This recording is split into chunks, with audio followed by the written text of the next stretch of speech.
ใส่สี่อย่างทั้งเลยครับนี่คือเอ็นนี่วะอันนี้คือนี่วะซึ่ง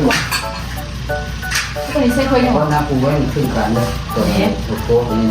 ตรงนี้ถูกโต๊ะตรงนี้ถ้านับป้อนแล้วเนี่ยตรงนี้ตัวสบาย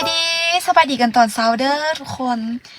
ตอนนี้เฮามาอยู่ที่เสี่ยงมีทุกคนเนาะทำอิฐก็คือพากันตื่นแต่เช้าเนาะว่าสิพากันเทโต๊ะเทตั้งเนาะแต่ว่าบังเอิญว่าเมื่อวานนี้ที่ว่าอู้ซี่ไปที่บ้านคนส่งเนาะแต่ว่าข้าเจ้าบ่ทันมา แล้วก็จะเปลี่ยนมาเป็นมื้อนี้เนาะก็เลยว่าพาอู้มาทุกคนเอารถพวกเฮามา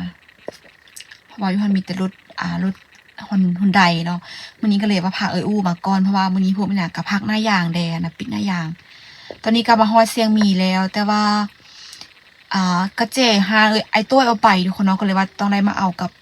เจ้าของเหินข้าเจ้าอีกข้อหนึ่งสั่นไปเปิดแต่ว่าตอนนี้รถก็ยังบ่ทันมาฮอดเทื่อข้าเจ้านัดเฮา11 โมงแล้วเฮาออกมาแต่10 โมงปลายทุกคนประมาณการมาติดอยู่ถนนเมื่อกี้นี้เนาะไปติดอยู่ข้าเจ้าอันลัดทางเมื่อกี้นี้ดนเติบประมาณ13 นาทีแหละไปติดอยู่หั่นเมื่อกี้นะตอนนี้ก็มาท่าเอากระเจเนาะแต่ว่าน่าจะเมียอายเพิ่นเนาะเพิ่นน่าจะบ่อยู่บ่น่าจะท่าเมียอายเพิ่นรถข้าเจ้าก็ยังมาบ่ฮอดทุกคนตอนนี้แนวรู้สึกหิวข้าวมันยังบ่ได้ลงไปเอ้าว่าข้าเจ้าบ่มีกระเจ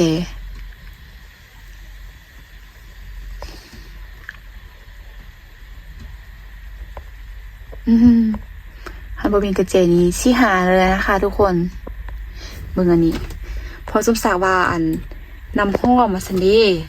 ซื้อมาติดรถว่าซั่นดับกินรถสุดท้ายมันเป็นปิ้นติ้วๆซื้อทุกคนบ่มีน้ำห้อมึงเนาะเดี๋ยวเบิ่งท่าเบิ่งว่ากระเจสิอยู่นำเขาเจ้าบ่เดี๋ยวเลาะทางเขาจะเบิ่งตัวนั้นไอ้ตัวน่าจะลงเอาติดไปพุ่นทุกคนเนาะฮอดแล้วทุกคนลงมาโอ้ยเครื่องสปิดจับอันนั้นกุญแจบ่มีนะคะโอ้ซื้อมาทานกินก่อนกินนะคะหันเบิ่งนี่จะค่ายทำกันมาซื้อจังมาท่องเขาได้10,000วะไปกินนะทุกคนส้มบอกผมไม่ทักผมก็ใส่ไปดีละเลยโอ้เพิ่นมีอันอยู่บ่เพิ่นมีคลิปอาโออยู่บ่แต่มันติดปลาย5ก็ได้เข้ามาทุกคนเบิ่งยูดีเทลกองสิติบริการขนส่งเท้าประกันบ้านเสียงมีมึงลองสั่งกันสมบูรณ์โอ้เท้าประกันได้ทุกคนเลยนี่ในทุบเอาเนาะทุกคนเนาะเพราะว่าก็เจบ่มีไปอู้กับมันตาเป็นเลาะท่ามยืมนะเขาเจ้าเฮมินาซีการทุบเฮมินาซีสระผมทุกคนขันหัวขนาดเลยตัวนี้เอานึงพอเราเฮียนทุบอะไรวะเตื่อยปอน้องไอ้ตัวอยู่มาพอขี้ฝุ่นเนาะเราอัดเจ็บให้เจ็บวันนี้เข้าทางได้ปะอู้อันนี้ทางเขาปอขนาดอยู่ไหนทุกคนปินธนาเอานกทางแหงบ้าเลยนี่ตั้งแต่เด็กๆเตรียมจัดอู้ค้างเราตั้งเนาะยืมไปนั่งเฮือนเฮาก็บ่ได้ปะนั่งสวนยางอะไรทุกคน ไม่พวกส่งบริมาเลยเนาะบ่ได้มาก็จะมาเนาะอย่างแต่โต๊ะเคาน์เตอร์เรานี่เนาะมาสร้างเมื่อไหร่มาเดิมอย่างแต่โต๊ะเคาน์เตอร์ทุกคนเราสร้างเขาจะมาเมื่อนี้แหละนี่นะนัดเขานี่นะคะโอ้น้ำหนักเราขึ้นแล้วนี่นะ51แล้วปกติมาเดิมโอ้49น่ะแต่คือพาไล่เนาะเอาไปหมดเองโอ้น้ำหนักมันขึ้นนะทุกคนเอาเสื้อเอาย่างมันตักเสื้อจะไล่ขี้เทก่อนละ56โพส53นี่ไอ้ตัวมันเป็นก็เป็น55เหรอมีกระเบื้องตะกปิ้นกระโบมีอยู่ได้ซื้อเลยนี่เนาะก็นักจะนัดเฮาอัน11 โมงเนาะเอามาไหมเรามีเที่ยวบ่รอปะทำมาเล่นปะกะลาจะ42 โมงเขาจะยังบ่ว่าวันนี้ จะได้หน้าทำวงลาวแล้วย่าเลยมาเตรียมมาให้อันนี้พาเขา ฮาโมเมกาว่ะ ไล่คนนะโอ้น้องอู้เฮ็ดไล่เนี่ยปานนี้มีเวลาพักผ่อนมีเลยเฮ็ดไล่กับบร้อนบุบพอใจอะไรอย่างเนาะบุพอ เฮ็ดไล่กันแนวใจให้ไล่ทุกคนเลย ค่าใช้จ่ายอยู่เมืองลาวเดี๋ยวนี้แพงพักอยู่ตลาดด้วยไปซื้อพักสิทะสิซื้อแค่วัดอันมา3,000บ้าก็เลยว่าก็กินแพงว่า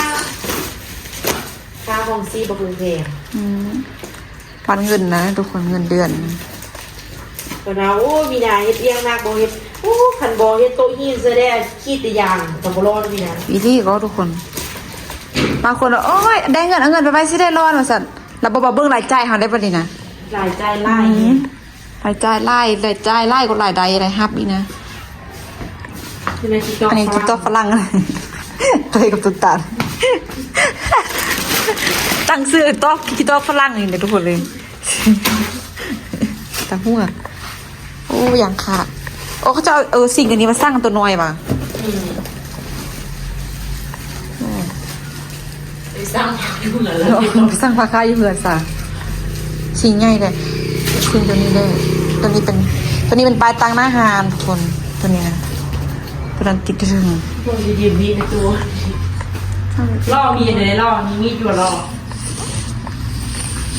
มีก็มีแต่เอามาเอาไปส่งมาหลุดเลยเขาจะเอาซีเวส่งไปญาติเป็นญาติวะพวกนั้นคมขนาดกันนี้อันลุงFC ไทยฝากมาให้ ผมเคยเอาไปซอยซีเนี่ยวะ ขึ้นรถ ซอยซีคือสิคักเนาะคือสิคมดีครับมันคมปะพอลาไปติดรถ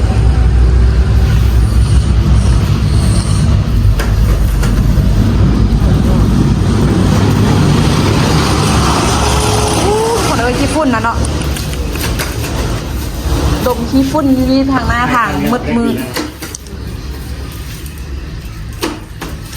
ตอนมือเอามาให้ทำก็เอามาโต๊ะอันนี้ก็มาพร้อมกันหัวอุจจาระโต๊ะมัน ตัวอะไร ไม่ได้มาตรฐานเนาะจะเอากลับคืนทุกคนเอาแต่อันนี้ลงไว้นะคะในโต๊ะเขาพวกเขาโต๊ะเคาน์เตอร์ค่ะ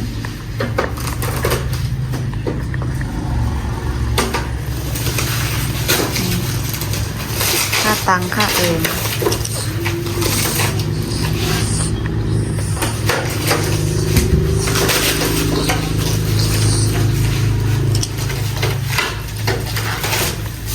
บร้อยอันนี้เป็นไง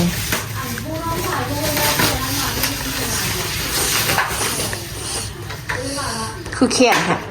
เอามาดูแขนเหล่าเลยยังซอขนบไรทุกคนเอ้ยยากค่ะ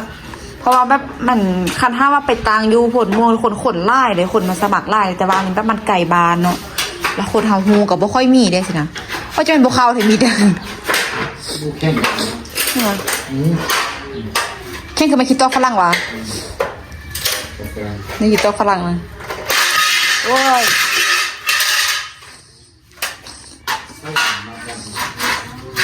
แกะนี้ก่อนแม่แกะนี้ก่อนแกะพวกนี้นะเนี่ยมันข้างล่างแต่พวกนั้นอันนั้นน็อตตั้งอะไรแกะเอาหมดเลย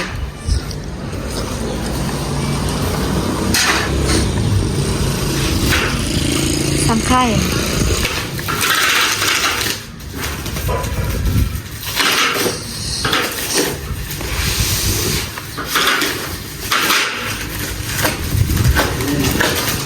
มาจากไหน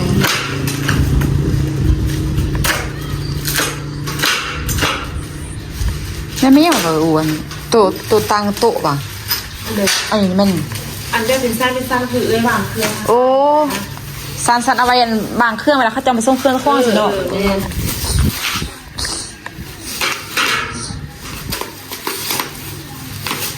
มันแบบเดียวมันตอนกระพิ้นจริงนับซิปเป็น กระเจหั่นที่อันนี้ กระเทียมนี้พวกเป็นอะไรอยู่ ก็คือเอามาอ้อมมาหมดเลยอ่ะกระเจง หนัก หนักเลย นี่คิดเอวนี่ หนักขนาด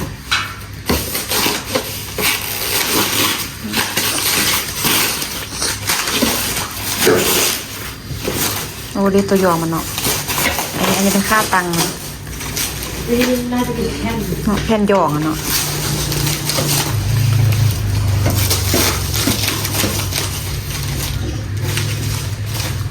ถ้าก็จะเอาโต๊ะมาสูงคนละแล้วกันน่าจะได้จัดได้ตังค์เลยนี่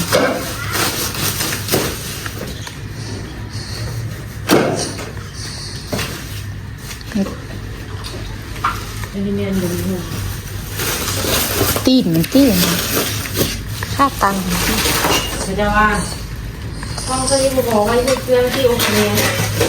เขาจะว่าว่ะ คะแนนนะ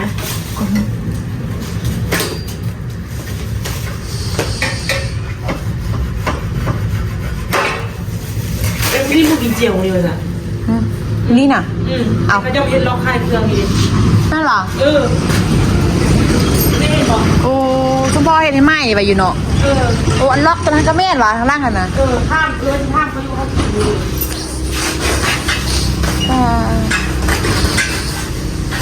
ไอ้นี่ท็อกซี่วันไหนมาค่ายเครื่องอยู่นี่วะเจ้าวันไหนเจ้าวันไหนมาค่ายเครื่องอยู่นี่ก็เลยบนหน้าฮาดินะเพื่ออันนี้พร้อมเนี่ย ลองที่เกี่ยวกับสีฟ้า ขายวันนี้ก็ดีกับพุ่นที่ดอก อย่างวะ ผมไม่ได้ถามหรอก ครับลองกับสีฟ้า เราท่ามเขาบึง ฮะ เจ้าผ้าอยู่ดีกันสินะ เนาะ คนแหงไล่ก็เนาะคนปากไล่เนาะมันลิ้นอยู่นี่หมดเลย เสียงมีคนเนาะ พวกเลยพ่อ ชื่อบรินใบกูอยู่พูนบ่ลิซากูบ้านเนาะบรินใบกูละจ้อมาค่ายพี่กันเนาะโอ้คักแท้อันนี้ อันนี้ก็เกียบพร้อมเลยนะฮาเลยนะ มันนอนพี่ได้ เก็บเครื่องไว้นี่ก่อนเนาะเครื่องเก็บพ่อยังไง นอนของฝากนี่แหละ เนาะจอบทางเขาจะเบิ่งว่ากันเขาเจ้าอันลิ้นมือได้สินะโอ้ได้ความบ่มักได้ แค่ก็รักจะได้เงินเนี่ย ทราบประกอบอีกว่า ซี่อ่ะ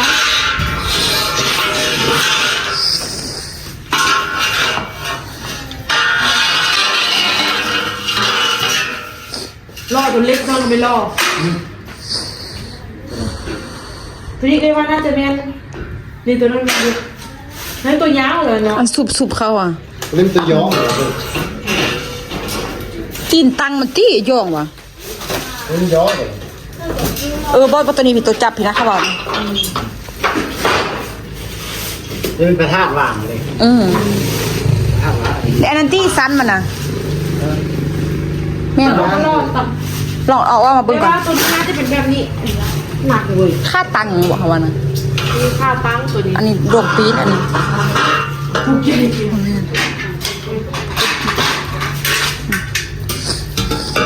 เป็นแบบนี้เหรอ อะไรเขาก็ว่าสันเข้าในบ่นอกว่ะ ใช่ป่ะ เล่นตัวพี่ อย่าเป็นเดี๋ยวนี้ตีเขาว่านะเด้มาแล้ว เนี่ยสิบวันเนาะ แม่นอยู่โบแม่นแล้วเนาะ เรามาซื้อสวยยังกันเลย งั้นที่ก็ว่าประทาดนี่น่าจะ มาเยอะแท้ สบายดีใจ เดี๋ยวนี้ตั้งกันทุกคนนะ ผมรู้แล้วที่ว่าอยู่โรงสารนี่มันมีรถแล่นเชื่อเนาะเพราะว่าต้องมีรถแล่นครับคนเดนี่ใส่สมมุติเนาะนี่ก็ดีสักยี่คนตอนนี้มันมีรถเก็บพักเครื่องนั่นเนาะ มาเพื่อใครนี่เลยต้อง เมื่อใส่สมบูรณ์นะนี่บอกนี่ผมเปิดแล้ว ที่นี่วันนี้เปิดหรอ มีเพื่อเพราะว่ามีรถเก็บเครื่องว่าหันหนา แล้วผู้ใดใช้เปิดอ่ะ เมื่อกี้ให้เกิดไว้นี่แหละแต่ว่ายังบอกว่ามันเดี๋ยวมันเขาจะเร็วเกินตามนี่มาจัดนี่เดี๋ยวตั้ง สั้น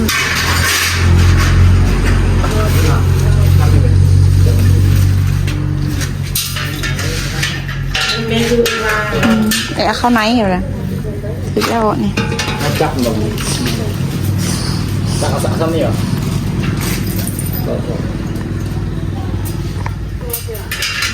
แม่นอยู่วะ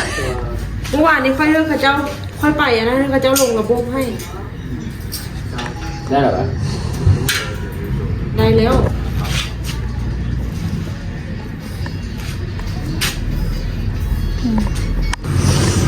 ตัวนี้อยู่ที่ไหน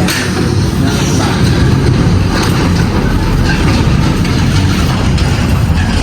โง่ไปดูทุกคนเลย แต่ที่ได้ยินว่า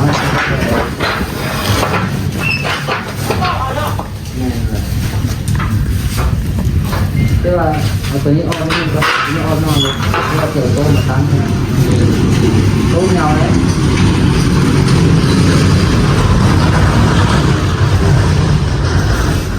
ฮอน ตั้งนี้เลย เดี๋ยวเบิ่งจัดสถานที่ก่อนทุกคน พูดหลายเนาะ จัดสถานที่ก่อนเขาจะเสียตัวเอายังลงมาตังเนาะเดี๋ยวคนนี้เอาไปแล้วก็จัดตัวนี้ เดี๋ยวนี่เด็ก เดี๋ยวเขาจะเอาไปปานมากิน มีโต๊ะมีตังค์ ตื่นตัวเลย มีโต๊ะ ตัวนี้เนาะ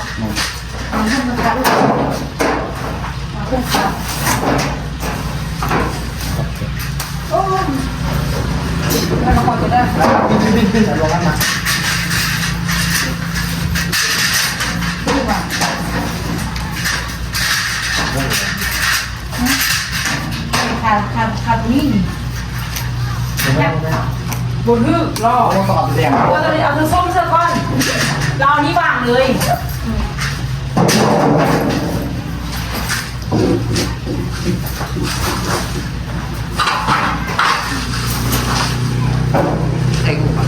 ได้ไหมตัวส้มเลยรอเส้น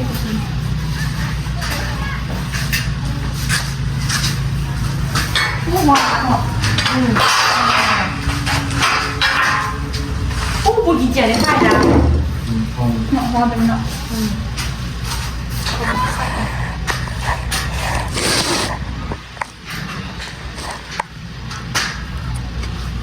นะ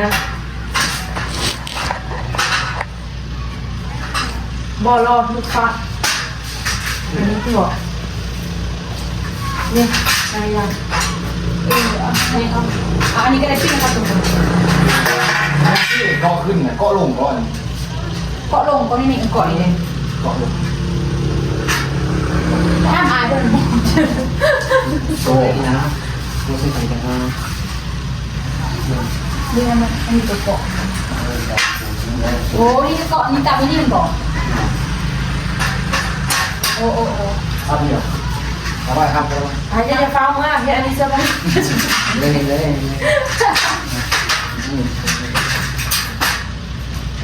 เอาเสื้อของวันนี้รองเท้า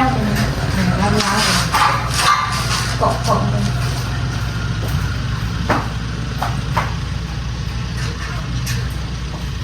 หิ้วข้าวมาเป็นข้าวกันกินข้าวเปียกกินมั้ยกินข้าวได้บ้านข้าวที่ไฟเขา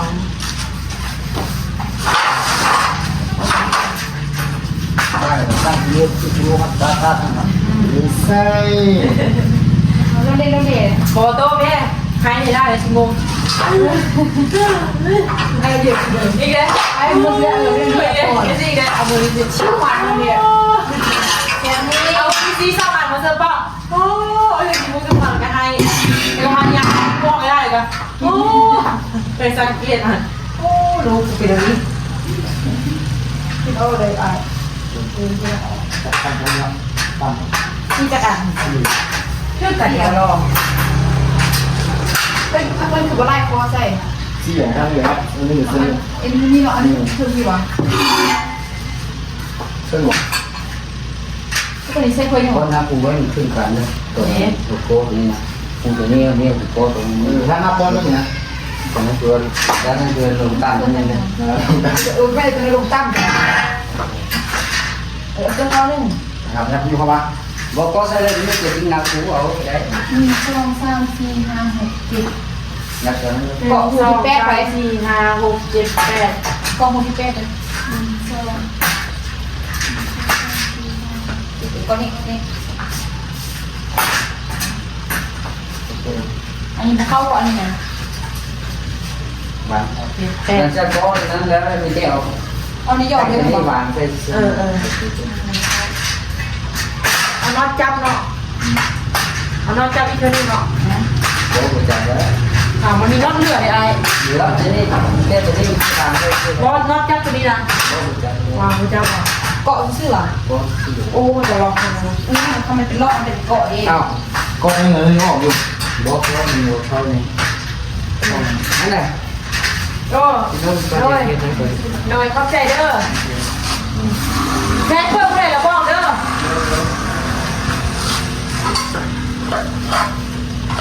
ยังยุ่งเลยก็นอนสิเนาะ ตั้งเลย เข้าไปทางไหนนะพอได้แก้ไขอยู่ประมงกัน ตั้งไม่ต้องใครเลยตั้งตั้ง ฮะ ตั้มก็ตั้ม ที่นี่จะรอ ขึ้นเอาคนนึงพอดีละ1 2 3 4 5 6 7 8แค่เพิ่นตัวนั้นมันเกาะขึ้นสูงในตัวนั้นน่ะ นี่เลยกินที่เล่นเราจับสา ได้ หอยแห้งน้ำกินตึ้งเลยนี่ บริมาเลยนี่นะ เปื้อนแห้งฝุ่นไล่ ให้มันดำนี่เราลิ้นกิน มึงส่งคือสิจนเดี๋ยวเราสิได้เปิดบ่นี้เนาะคือสิบ่แม่นกลางเดือนเพราะว่าเขาเจ้าท่ารถทุกคน มันกินน้ำ บ่มีรถขนส่งหั่นน่ะเกาะเดี๋ยวจัดท่าดูกันแล้วก็เอานี่ใส่แล้วก็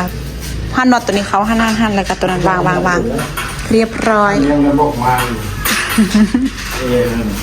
ซ้ำเถื่อยมาได้ไหมได้ละลืมมา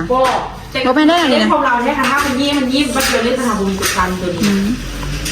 ถ้าเวลาบอก4 อันนี้ใช่4 อันสั้นนี่นะบ่ดึงมาบ่แม่น4 อันละ2มึงระวังเฮ็ดจะเลี้ยงวันนี้ จัดกันทุกคนนี่วางทานงามไว้นอนนี่เนาะ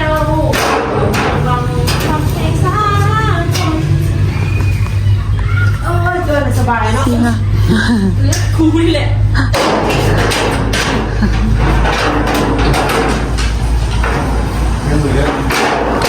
เรียบร้อยโอ้มาสิใดเนาะอู้ง่ายแท้โอ้คนนอนกันเลยก่อนเลยนะเพราะว่าแข้งแห้งนะ ได้ ก็ทำไปตัวเอง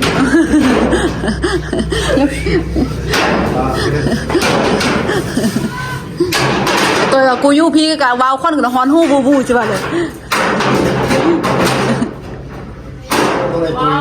ว เรียบร้อย โอ้ยมาสิเอาไว้ที่ไทยเลยก็ไว้ เรียกกัน อืม ปั้นเอาไว้เลยจัดเลย อันตีข้างตี กระต้าเลยที่บอลกันนะพวกมัน กระต้านี่ได้ว่าเอาไว้ทำนาบอก เอาไว้ทางนั้นเลยขึ้นเครื่องเอาเครื่องเอาไว้ทางนี้ละกระต้า เอาข้างนะถือได้นะตึง เอาดู เพื่อไปทำกี่วะ อันนี้เดี๋ยวเอาไว้สิเลย ยังว่าเป็นเสียไว้สิ สิ่งนี้ละเอาไว้ทางนาพวกสิ่งเอาไว้ฟังเพิ่มพวกสิ่งว่าตัวนี้สิ่งนี้เราเอาไว้ทางนานี่สิ่งตัวนี้ โอ้นั่ง นี่ขึ้นก่อน นั่งคักไว้แล้วตายนั่น ทางบอกทางน้ำไหม อู้นักเด้อเป็นเรื่องปิ้นเอา ร้อนบ่ อยากฆ่านาเลยจะไปสิ โอ้ขอลูกด้วย เขาตาไปทางนั้นกันยับไปยี่ปะพี่เอ้ย เอาแต่ว่าเสียจริงเลย ยับตัวท่านี่ เก็บเครื่องทาแบบเวลาเข้า ตอนเราเครื่องลงเตี้ยนี่ตอนยังบริจัดเครื่องที่ใส่กระตานี่ ที่บริไว้ทางนี้เหรอ ฮะ ที่บริไว้ทางหน้าไว้ทางนี้ว่าทำใจเครื่องมาเรียนลูกค้า เขาไปทางหน้าเอาเครื่องลงก็ลงที่นี่เลยบ่ เอานี่ยับไปแล้วมาเช็ดแล้วมาเช็ด เอา เสี่ยวอันกล้องพัสดุมาเฮ็ดระบางเลย เอาวางไว้ได้ไล่เนาะ เป็นมือวางมือนะ วางใส่กระเป๋า มาตันอันนี้บ่รอ ตัดไฟก็หันนะ เอาไปจุดตัดไฟ ตันก็มาละเครื่องมาละเครื่องอัน นั่นแหละนั่งพี่เลย มาละเครื่องไล่เดี๋ยวสินะตันไฟก็ เฮ้ยไฟเกี่ยวย องขึ้นเกี่ยวเอาเสียบอะไรเดี๋ยวสินะเสียบไปฟอกไปฝ่ายเดี๋ยวเสียบพันเสียบนี่เดี๋ยว ก้าวเวทกระต้า2เหมือนกันนะตู้เดียวพี่ ตั้งเอาไว้ทางหน้าเป็นใหญ่บอก เรียกว่าจะซิกก็ได้นะคะวันละเด็กแค่นี้น่ะ ย่ำมาก ยังไปอีกเอาตัวนั้นก็ใส่อันนึงเด็ก นั่งรู้หรอ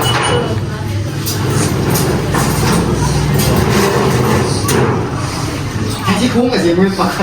เสียไปเลยเมื่อก่อนเนี่ยไปนี่ทำเล่นเลย ย่อไว้ทางล่างนี่ อันนี้วะ คือตี้เนาะไปทางล่าง เขาไว้ข้างนี่คือแล้วนะคะวันน่ะ เนาะ ไว้นี่นะคือแล้ว พวกอะไรเสียไปเสร็จ นี่ยองเครื่องมันตี้เครื่องหนักเครื่องเอ่ยตี้ เครื่องหักก็ต้องไว้นี่ก่อนทางหน้าก็ คำนั้นก็เอากระต้ามาไว้ข้างที่เอ่ย หรือว่าเอาไว้ทางล่างนี่ว่ะเอาตัวนี้ไว้ล่างนี่แต่เอาพวกนี้มาวางไว้นี่ว่ะ ใช่ไหม ก็คืออยู่ก่อ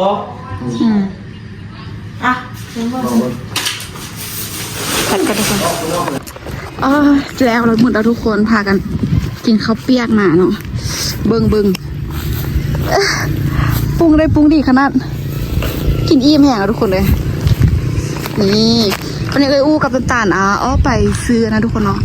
อ้อไปซื้อกระแจมาใส่ไม้เพราะว่าตัวนี้เขาทุบออกเลยทุบออกมันบ่มีกระแจแล้วนี่จัดประมาณนี้เลยยังผัดเปิดอีดีทุกคนเนาะถ้าเปิดอีดีมากระซิจัดเป็นระเบียบพวกนี้เนาะ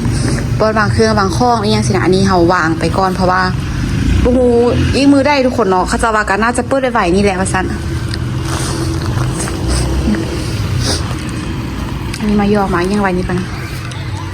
นี่สันวางเขากะ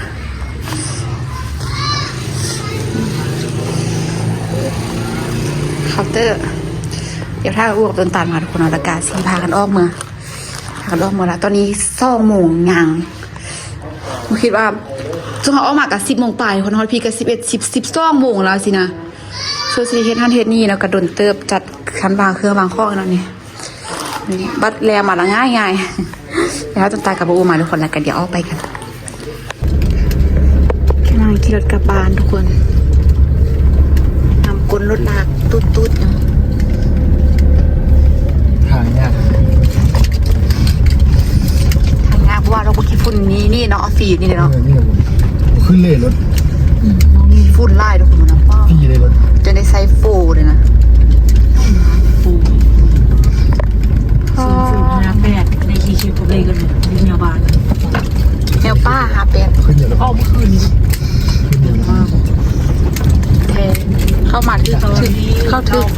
งหวะ ในวงเวียนของสวรรค์ ไอ้เพิ่งทางเจ้าที่ไอ้เพิ่งทางเจ้า ก่อน เป็นถ่ายอยู่เตือน นี่ไหนทุกคน มันบริเป็นน้ำแป้งมันเป็นน้ำโทรศัพท์เลยมันเป็นน้ำทางนี่นะ อ๋อ นี่แหละ การเอ้ยกันที่ว่าโตรถไปล้างก่อน จะเข้าบ้านวะ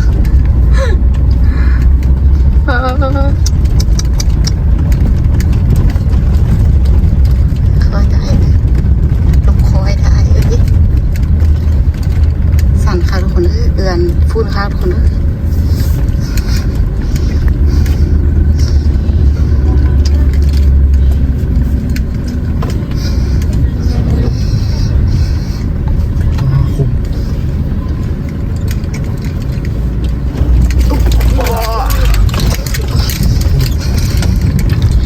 ไปทุกคนรถต้นล่างน้ำนาไล่เขาเพราะว่ามันรถติดน้ำเขาเจ้ากันทางเขาเจ้ากำลังแปลงทางใหม่รถอันนี้ก็ล่าอะไรถึงโมงจะขนาด1 โมง 2 โมงเขาจะออก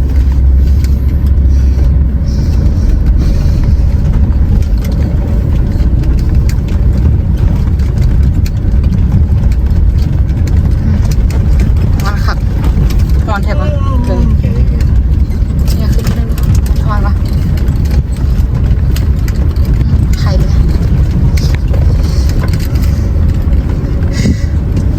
รถจักรมาเนี่ยกินยี่ฝุ่นแล้วเนี่ยนะ ดูคิดสภาพเหมือนไอ้คีจับมาว่าตูดเหมือนนี่แหละ พอดีกลับถึงโมงนี่ยี่ฝุ่นแดงมด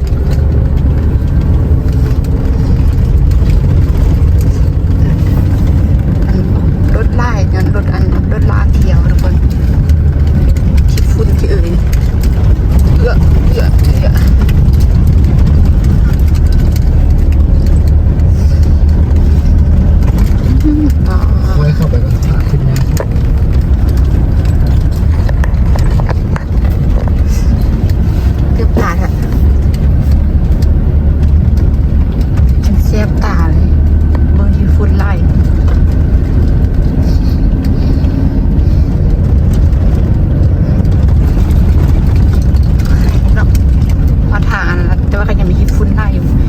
รถเขาเจ้านะคน1 2 3 4 5คัน ขึ้นไปกับ ไปหน้า ขาด คน ขาด รถคนคนละป้าบุ้งขี้ฝุ่นนะคนน่ะถ้าเขาเจ้าขึ้นไปวิทย์ก็เด้อเขาจะนำบ้างไปบนเส้นทางนำบ้างเอามากับมีรถไล่ยี่ทุกคนเลย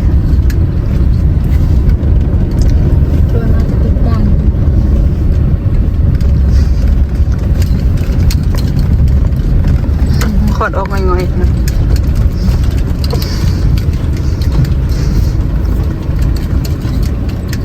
ทำมาอย่างนี้ ขาเขาขึ้นมา